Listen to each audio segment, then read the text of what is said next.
اچھا، اس کا کانسیپٹ صرف تصوف میں نہیں ہے، مزے کی بات یہ ہے ہندو مت میں بھی، جس میں مثالی کا کانسیپٹ ہے، اور اسی طرح اور بھی مذاہب جو روحانیات کے قریب گئے ہیں ان میں بھی جس میں مثالی کا کانسیپٹ ہے. کہتے ہیں کہ 300 سے زیادہ عفریت جن مل کے جتنی طاقت پیدا کرتے ہیں اتنا ایک ہی جس میں مثالی پیدا کرتا ہے. لیکن یہ بہت آگے کے معاملات ہیں. بندہ ویسے پہلے اپنا باطن پاک کر لے. یہ آج کل بڑا مشکل ہوا ہے. نمازیں 5 وقت بندہ پاک جو ہے وہ پابندی سے پڑھ لے، سچ بول لے، حلال کھا لے، آج کے دور میں جو ہے وہی ولی ہو جائے.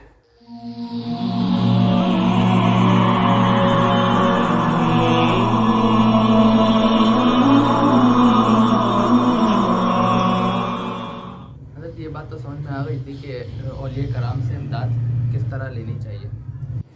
اب دوسرا اسی سے ملتا جلتا سوال یہ ہے کہ کیا اولیاء کرام لوگوں کی مدد کس طرح کرتے ہیں، اور دوسرا یہ جو کہا جاتا ہے کہ اولیاء کرام اپنے جسم مثالی کے ذریعے لوگوں کی امداد کرتے ہیں، تو یہ جسم مثالی سے کیا مراد ہے؟ اس حوالے سے کوئی رہنمائی فرمائیں. دیکھیں، مدد کا جو تعلق ہے وہ یہی ہوتا ہے کہ اللہ تبارک و تعالیٰ ہی اصل میں مدد کرواتا ہے. اللہ تعالیٰ سے دعا کر دیتے ہیں یا مختلف جو روحانی اسباب ہیں وہ اختیار کرتے ہیں. اسی میں سے ایک سبب جو ہے نا جس میں مثالی یا جس میں امثالی ہوتا ہے. اچھا، اس کا کانسیپٹ صرف تصوف میں نہیں ہے. مزے کی بات یہ ہے ہندو مت میں بھی جس میں مثالی کا کانسیپٹ ہے، اور اسی طرح اور بھی مذاہب جو روحانیات کے قریب گئے ہیں ان میں بھی جس میں مثالی کا کانسیپٹ ملتا ہے. یہ اصل میں ہماری روحانیت ہی ہوتی ہے جو پختہ ہوتے ہوتے ایک شیپ اختیار کر لیتی ہے.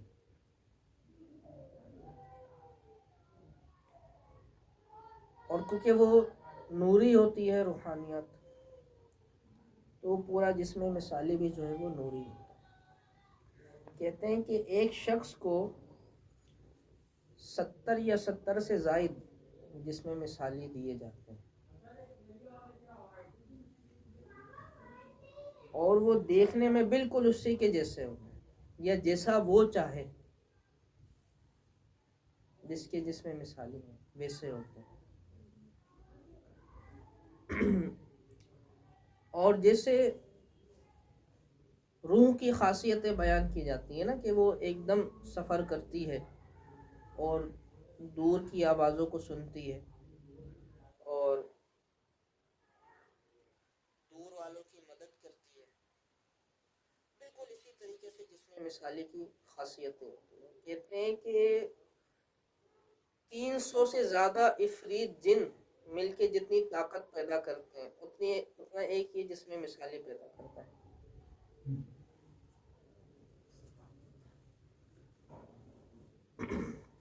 اب وہ اس کا ایک درجہ ہوتا ہے، اس کی ایک ریاضت ہوتی ہے اس کو کرنے کی نا، پھر اس سے جو ہے وہ ہوتا ہے معاملہ. اسی طرح جیسے بہت سارے بزرگوں کے واقعات بھی ملتے ہیں. جیسے حضور سید غوث پاک رضی اللہ تعالیٰ عنہ کا ایک واقعہ ملتا ہے کہ آپ ایک ہی دن میں جو ہے وہ کئی مریدوں کے گھر میں اور ایک ہی وقت میں موجود تھے، اور سب کے آپ نے دعوت کھائی، سب نے دعوت کی. اور جب بعد میں ملاقات ہوئی مریدوں کی تو سب کہنے لگے کہ غوث پاک رضی اللہ تعالیٰ عنہ ہمارے گھر پہ تھے. کسی نے کہا نہیں، اس وقت تو ہمارے گھر پہ تھے. تو وہ بزرگان دین کہتے ہیں کہ وہ اصل میں جسم مثالی تھا، کیونکہ جسم مثالی بالکل جو ہے وہ ویسا ہی ہوتا ہے. تو یہ روحانی جسم ہوتا ہے اور اللہ تعالیٰ نے اس کو بڑی صلاحیتوں سے نوازا ہوتا ہے.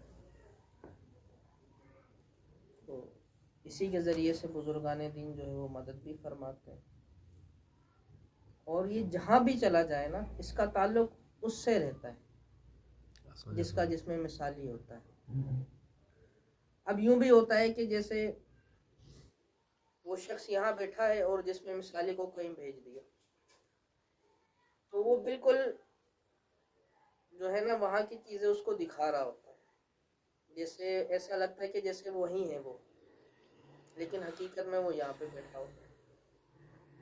اسی طرح اور بھی بہت سارے اس کے خواص ہیں. اس پہ جب وہ کوئی سوال پوچھیں آپ کوئی اس کے حوالے سے تو پھر اس پہ اور بات کو کریں گے انشاءاللہ. اور بالکل ایسے ہی ہے کہ خواب میں بھی جو روح سفر کرتی ہے وہ ایک طرح کی جس میں مثالی ہے اور بہت ساری چیزیں دیکھ لیتی ہے, حتیٰ کہ ٹائم میں سفر کرتی ہے, وقت صرف مکان میں نہیں زبان میں بھی سفر کرتی ہے. زبان میں سفر کرنے کا مقصد یہ ہے کہ وہ آنے والے معاملات کو دیکھ لیتی ہے. تو اس کا مطلب اس نے زمان میں سفر کیا نا. اسی طرح وہ ڈیجا وو پہ ہم نے بات کی تھی. ڈیجا وو کہ ایسا ہوتا ہے کہ کبھی کبھی ایک دم سے ایسا احساس ہوتا ہے کہ یہ جو ابھی ہو رہا ہے یہ سب کچھ میں نے پہلے دیکھا ہوا ہے. ایک دم سے ایسے لگتا ہے کہ یہ تو پہلے ہو چکا ہے یہ سب کچھ, بالکل اسی طرح کا سینیریو اور یہ سب کچھ میں دیکھ چکا ہوں. اس کو ڈیجا وو کہتے ہیں. تو یہ بھی وہی روح دیکھ کر آئی ہوئی ہوتی ہے, ایک دم سے وہ پھر اس بات کا احساس ہوتا ہے. تو یہ زمان میں بھی سفر کرتی ہے. اسی طرح جس میں مثالی سفر بھی کروا دیتا ہے, لمبے لمبے طی الارض کروا دیتا ہے کہ جہاں پر بندہ جہاں کے ارادے کے لیے یعنی جہاں جانے کے لیے ارادہ کرتا ہے اور اس ارادے سے ایک قدم رکھتا ہے تو قدم پھر وہیں پہ پڑتا ہے جہاں اس کو جانا ہے. تو جس میں مثالی جو ہے یہ پہنچتا جس میں مثالی بھی کرواتا ہے, یہی کرواتا ہے. ضروری نہیں کہ وہی کروائے, طی الارض کے اور بھی اعمال وغیرہ ہوتے ہیں لیکن اس سے بھی ہوتا ہے. اڑتے بھی ایسے بعض بزرگوں کے بارے میں ہوتا ہے نا اڑنے کا, تو اڑنے کا بھی اس سے ہوتا ہے معاملہ. لیکن یہ بہت آگے کے معاملات ہیں. بندہ ویسے پہلے اپنا باطن پاک کر لے. یہ آج کل بڑا مشکل ہوا ہے. نماز 5 وقت کا بندہ پاک جو ہے وہ پابندی سے پڑھ لے, سچ بول لے, حلال کھا لے, آج کے دور میں جو ہے وہی ولی ہو جائے, ہے نا.